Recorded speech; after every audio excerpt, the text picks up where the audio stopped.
Il était une fois un homme connu dans tout le village pour son amour excessif des femmes.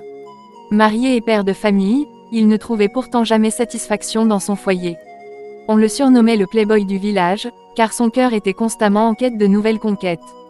Malgré sa femme et ses enfants, son seul plaisir résidait dans la séduction des jeunes filles. Il leur promettait monts et merveilles, jurant amour, mariage et bonheur éternel, sans jamais avoir l'intention de tenir parole. Un jour, il aborda une jeune fille innocente. Séduite par ses paroles douces et ses promesses, elle lui donna sa confiance. Mais dès qu'il obtint ce qu'il désirait, l'homme disparut sans laisser de traces, la bloquant de partout comme si elle n'avait jamais existé. Blessée, humiliée et brisée, la jeune fille, adepte du vaudoune, décida de ne pas laisser cette trahison impunie. Elle jura de se venger, non par la force, mais par la ruse. Grâce à ses connaissances mystiques, elle se transforma en une autre jeune fille, encore plus belle, plus attirante, presque irréelle. Puis elle se mit sur le chemin du même homme, certaine qu'il ne résisterait pas. Effectivement, dès qu'il posa les yeux sur elle, l'homme fut troublé. Séduit par sa beauté, il l'arrêta sans hésiter et entama la conversation, fidèle à ses habitudes.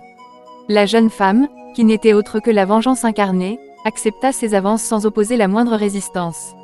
L'homme, fier de lui, se croyait une fois de plus vainqueur. C'est alors qu'une prophétesse passa dans les environs. Son esprit fut aussitôt troublé. Elle discerna que cette jeune fille n'était pas de nature humaine et ressentit un grand danger. Elle s'approcha de l'homme et l'avertit avec insistance, lui révélant que la jeune femme qu'il courtisait n'était pas ce qu'elle semblait être. Mais aveuglé par son désir, il refusa de l'écouter.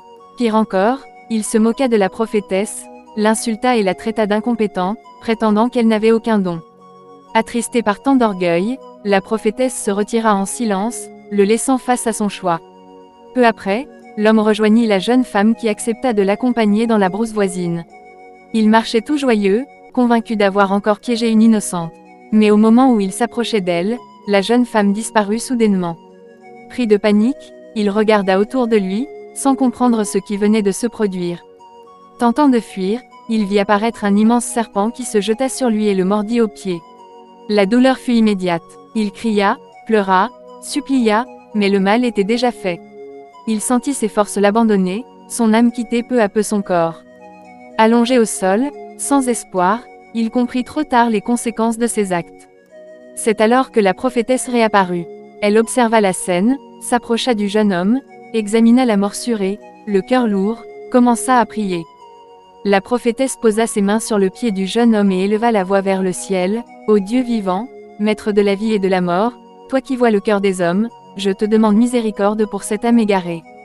Que le poison soit neutralisé, que toute œuvre des ténèbres soit brisée, et que la vie que tu as déposée en lui reprenne sa place.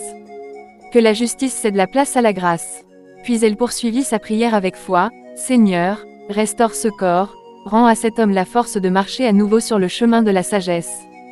Que cette guérison soit un signe, non seulement pour sa chair, mais aussi pour son esprit, afin qu'il se détourne à jamais du mal. » À peine la prière terminée, la douleur disparut. Le pied guérit sous ses yeux, comme si rien ne s'était passé.